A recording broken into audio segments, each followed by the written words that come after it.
हाय दोस्तों, आज हम डिस्कस करेंगे एल्बो जॉइंट के डिसलोकेशन के बारे में। तो एल्बो जॉइंट जो है वो तीन मेन बोन के जुड़ने से बनता है जॉइंट। जो एक बोन नीचे फोरआर्म में होती है रेडियस बोन, एक होती है अल्ना। तो इनका जो जॉइंट के पास वाला पोर्शन होता है जिसे हम प्रॉक्सिमल पार्ट बोलते हैं, रेडियस और अल्ना का। रेडियस का प्रॉक्सिमल पार्ट होता है रेडियल हेड, अल्ना का जो प्रॉक्सिमल पार्ट होता है जिसके अंदर पूरा एक ग्रूव बना हुआ होता है, जिसके अंदर कोरोनॉइड और ओलिक्रोनॉन दो पार्ट्स होते हैं, जिससे ये पूरा का पूरा part distal part of humerus से जुड़ जाता है। तो ये तीनों स्ट्रक्चर्स बेसिकली रेडियस, अल्ना और ह्यूमरस मिलके एल्बो जॉइंट को बनाती हैं। तो अब ये वाली तीनों बोन्स अगर एक दूसरे से अलग हो जाए, डिसोसिएट हो जाए, तो उसको हम डिसलोकेशन बोलेंगे। डिसलोकेशन में दो प्रकार होते हैं, एक कि खाली लिगामेंट में रप्चर आया है और जो जॉइंट है वो सॉकेट से अलग हो गया है, तो उसको हम सिंपल डिसलोकेशन बोलते हैं। दूसरी सिचुएशन होती है कि जहाँ लिगामेंट तो टूटे ही टूटे हैं, उसके साथ साथ जो बोन वाला पार्ट है वो भी फ्रैक्चर्ड हो गया है। तो जब पेशेंट किसी वजह से गिरते हुए अपने आप को बचाने की कोशिश करते हैं तो उसमें लिगामेंट के रप्चर होते होते कई बार बोन भी फ्रैक्चर्ड हो जाती है। और नॉर्मली ये प्रोग्रेशन जो होता है फेल होने का लिगामेंट, वो लैटरल पार्ट ऑफ एल्बो से मीडियल पार्ट ऑफ एल्बो होता है। अब इसमें मोटे मोटे कुछ ब्रॉड पॉइंट्स देख लेते हैं कि एक डिसलोकेशन जो सबसे कॉमन होता है वो पोस्टीरियर डिसलोकेशन होता है एल्बो का, यानी कि रेडियस और अल्ना ह्यूमरस बोन के पीछे की तरफ चली जाती हैं। दूसरा डिसलोकेशन होता है कि अगर रेडियस और अल्ना ह्यूमरस बोन के मीडियल साइड में आ जाए या लैटरल साइड में आ जाए। और जो सबसे रेयर वैरायटी होती है कि रेडियस और अल्ना डिसलोकेट होकर ह्यूमरस बोन के एंटीरियर आ जाए। अब जो ये पार्ट होते हैं, अलग अलग डिसलोकेशंस होते हैं, उनमें भी सबसे पार्ट जो कॉमन था वो पोस्टीरियर डिसलोकेशन था। उसमें भी दो वैरायटी होती हैं, एक पोस्टीरियर लैटरल डिसलोकेशन जो कि 90% से ज़्यादा केसेस में होता है, एक पोस्टीरियर मीडियल डिसलोकेशन।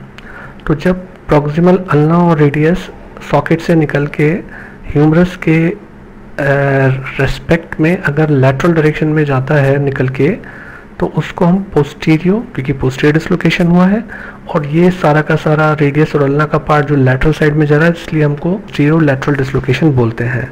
दूसरा जो पार्ट होता है कि अगर ये पोस्टीरियर डिसलोकेशन में रेडियस और अल्ना ह्यूमरस के रेस्पेक्ट में मीडियली जा रहे हैं, तो इसको हम पोस्टीरियो मीडियल डिसलोकेशन बोलते हैं। दूसरा हमने बोला था मीडियल डिसलोकेशन, जिसमें रेडियस और अल्ना और ह्यूमरस तीनों एक ही प्लेन में है, पर रेडियस और अल्ना अपने सॉकेट से निकलकर मीडियल चले गए हैं ह्यूमरस के। इसी प्रकार से लैटरल डिसलोकेशन जो होता है एल्बो, उसमें ये ह्यूमरस के रेस्पेक्ट में लैटरल चले जाते हैं।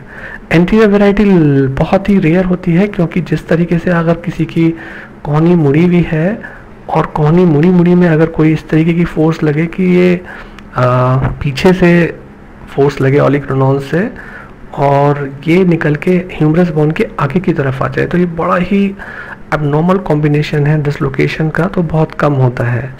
अब अगर ये हो जाता है तो पहली बात तो आप एक्सरे करा के कंफर्म करते हैं, क्लिनिकली देखने में पता लग जाता है कि जॉइंट अलग है, बट सबसे पहले आप एक्सरे करा के उसे कंफर्म करते हैं, वेस्कुलरिटी चेक करते हैं लिम्ब की कि कहीं कोई ब्लड वेसल पे तो असर नहीं आ गया है। टिंगलिंग नमनेस होती है, अगर हाथ में किसी नस पे फ़र्क तो नहीं पड़ा है, उसको भी नोट करके रखते हैं। फिर इसको हम क्लोजली रिड्यूस करते हैं, तो हम इसको बहुत ही नॉर्मली ईजिली, इसमें बहुत प्रॉब्लम नहीं आती है, नॉर्मल केसेस के अंदर ये ईजिली रिड्यूस हो जाती है, अगर आपको टेक्निकल जानकारी है कि किस तरीके से इसको क्लोजली रिड्यूस किया जाता है। बहुत रेयर केसेस में जहाँ बहुत ही सीवियर लिगामेंट और उसके साथ साथ बोन के फ्रैक्चर्स होते हैं, वहाँ ये आप क्लोजली रिड्यूस नहीं कर सकते हो। वहाँ पे ऑपरेशन थिएटर के अंदर ले जाकर प्रॉपरली बोन को रिकंस्ट्रक्ट करके और लिगामेंट को रिकंस्ट्रक्ट करके ही इसको रिड्यूस किया जाता है। तो अगर ये ईजिली जिस समय इंजरी हुई उसके तुरंत बाद ही खींच के अगर इसको रिड्यूस कर दिया जाए, तो उस समय इसके ठीक होने के चांसेस बहुत अच्छे हैं। इसका मतलब ये भी है कि इंजरी बहुत सीवियर नहीं है, तो उसको स्प्लिंटेज दे दिया जाता है। ज़्यादा से ज़्यादा आप 2 हफ्ते तक देते हैं, क्योंकि ज़्यादा समय तक रखते हैं तो उसके बाद में स्टिफनेस आ जाती है, तो फिर आपकी एल्बो मूव नहीं कर पाएगी, स्टिफ हो जाएगी, उसके मूवमेंट पूरे नहीं आ पाएंगे। तो तो इसमें एल्बो की रेंज ऑफ मोशन ब्रेसेस दी जाती हैं जिससे वो रेंज ऑफ मोशन एक्सरसाइज करें, मसल की स्ट्रेंथनिंग एक्सरसाइज करें।